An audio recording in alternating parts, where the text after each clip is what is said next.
fellow students, this is Dr. John, your physics and math professor, coming to you with another coefficient of friction problem. Today we have the problem of the driver who was driving initially at 60 kilometers per hour, came to a full stop in 35 meters. The weight or the mass of his vehicle is 1,250 kilograms. The driver claims he did not lock his brakes. So what they had to do is they had to call in Fancy Drew, the investigator, to come and see if in fact this driver was telling the truth. Now, something that Fancy Drew found out was that there's two different coefficients of frictions. One is called the coefficient of kinetic friction, often called this here, mu with a K there, kinetic, like this. Kinetic means it's moving or it's sliding. Some people will call this sliding friction or slipping friction. The other one is the coefficient of static friction, that's mu s, static, like this. Static means it's not moving.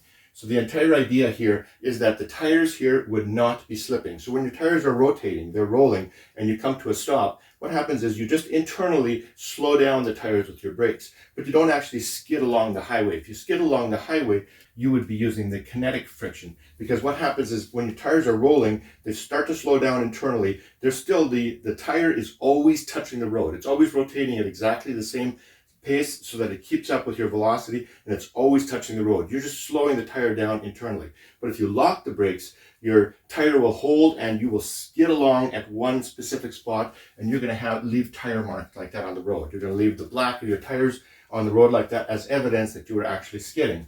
That would be called the kinetic. Kinetic means you're moving. So some people call it slipping or sliding. I tend to not use this here, because here we're going to use the static friction. Static means that you are not slipping. I know it seems like you're slipping when your wheels are still turning, but the wheels may be turning, but the rubber on the road is not slipping. That would be a kinetic friction. A kinetic friction and a coefficient of friction. This we use static, this we use kinetic. If you use a sliding or slipping for this, it's easy to mix up the S's with this. So I tend not to use that.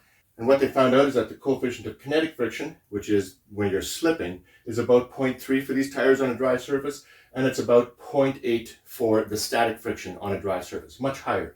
The coefficient of static friction is always higher. It's bigger than the coefficient of kinetic friction. You sort of know this by practice, because when you're slipping and sliding on the road, this is why you don't want to lock your brakes.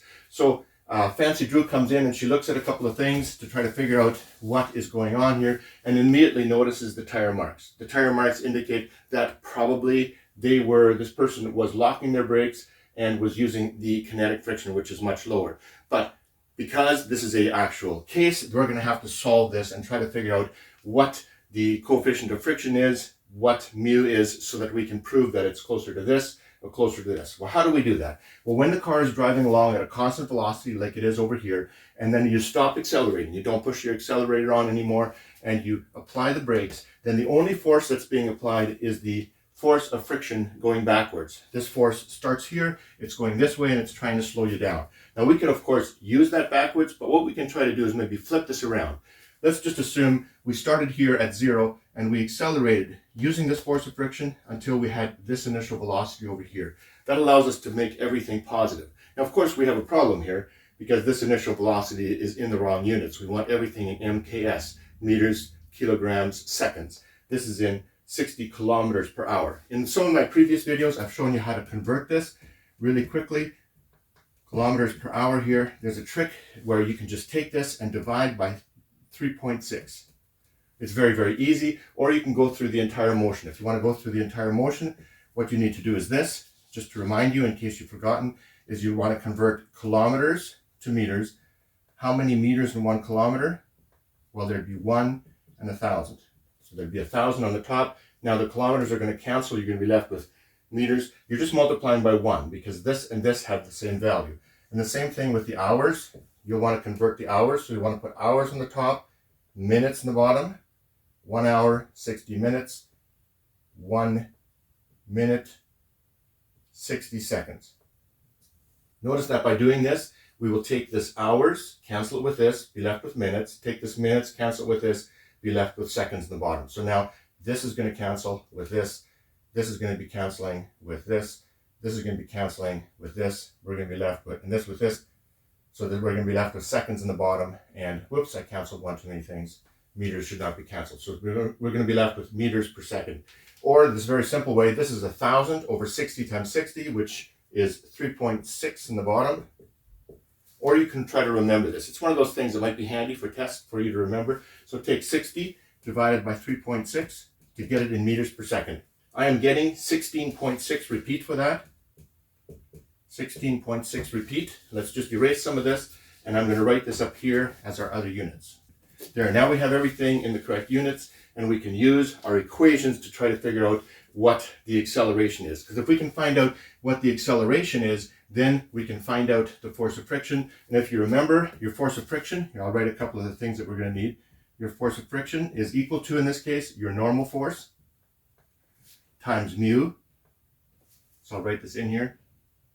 Normal force times mu. And what's the normal force in this case? Well, since the road is flat, there's no leaning this way or this way. The normal force has to exactly be equal to the force of gravity. So that's going to be equal to mg. So we could plug this in right here. This is mg mu. So the force of friction is simply this.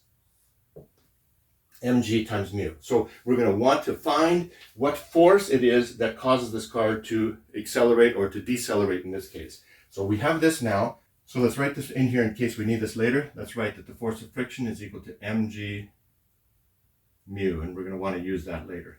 I just need some space here, so I'll erase this.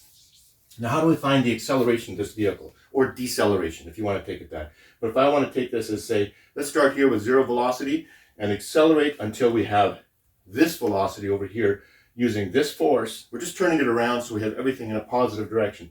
Positive velocity, positive acceleration, everything going in the same direction. It makes it a little easier to use these equations. Let's take a look at the different equations. I would always suggest when you do a problem, what you do is you work out your problem, draw your diagrams, and then glance at your study sheets and quickly write down these formulas without actually looking at them. That's going to make you more familiar with them. You may not need to memorize them, but you'll become so familiar, you'll realize, hey, I need this equation. Let's take a look at this. What do we have here? Well, we have the distance it takes for him to stop, 35 meters. We have the mass. I don't think we need that yet, because later on we're going to get the force that was applied and take the mass times the acceleration. So we want to find the acceleration. And we have the distance. We have the initial velocity, in this case, so however we want to flip it around. And we have the final velocity. Let's say that's 16.6 repeat. Let's say that's 0. We have these three things. Which of these equations do we have these three things, but we can solve for acceleration? Take a look here. We have the acceleration in time. That's not going to be useful. This one here with the average velocity equals the initial velocity plus final velocity divided by 2. That's also not going to be useful. How about this one over here? Well, this is the distance. That's helpful. Initial velocity, but we don't have the time or the acceleration. There's too many unknowns in there. So how about this one? This one you're going to find comes in fairly often in these kinds of problems. And it's the one equation that is a little bit difficult for us to grasp because we don't know where it comes from. I'll develop that in another video for you later. So here we have the final velocity, which we have right here. We have the initial velocity, which we have right here. We have the distance, and the only thing missing is the acceleration. So let's write that equation out here. Final velocity squared equals initial velocity squared plus 2 times acceleration times distance. If we're doing it this way flipped around where everything is positive, then the initial velocity is 0. If you did it the other way, you would just have 2 negatives in here. You just have to watch out for the negatives. The final velocity would be, we have that, we have the distance. Let's solve for the acceleration because that's what we're going to want. So we'll take this 2 and this d and move it to this side, and we're going to have the acceleration equals final velocity squared divided by 2d. Just like that. This should be acceleration. I believe I said acceleration in the beginning. I just wrote it out as a d because it looks sort of similar. So let's plug in the values here.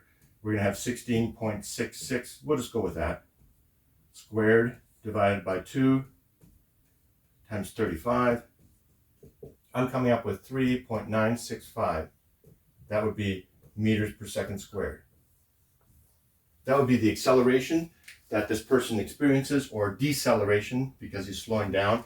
So what is the force that is applied here? Well, we'll have to take this acceleration, multiply it by the person's mass, but we may actually not need to do that. Let me just erase a couple of these things because we don't need them when we do the final calculation. Let's just take a look at what we have left here. So remember we had, this was the force of friction. So the force of friction is mg mu. and that's going to be equal to, this is the force of friction. It's the only force that's applied. It's the net force. Remember, Newton's law said that the net force is going to be equal to the mass times the acceleration. So this is going to be equal to the mass of the car times the acceleration of the car.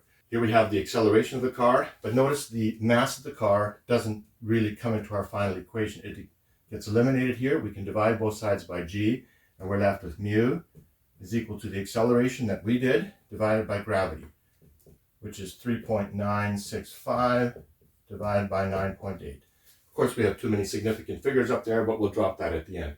I am getting for this 0.4045. We have way too many significant figures here, because here we have two significant figures, here we have two significant figures, actually just one. And so let's just make this down to two significant figures. So that would be 0.4. It would be pretty common to list your coefficient of friction just as one significant figure. So we're actually coming up with here a mu equal 0.4. So at this point, after she's done the calculation, Fancy Drew comes in and looks and says, the coefficient of friction I calculated from the length of these tire marks on the road and your speed that you said you were going as being 0.4.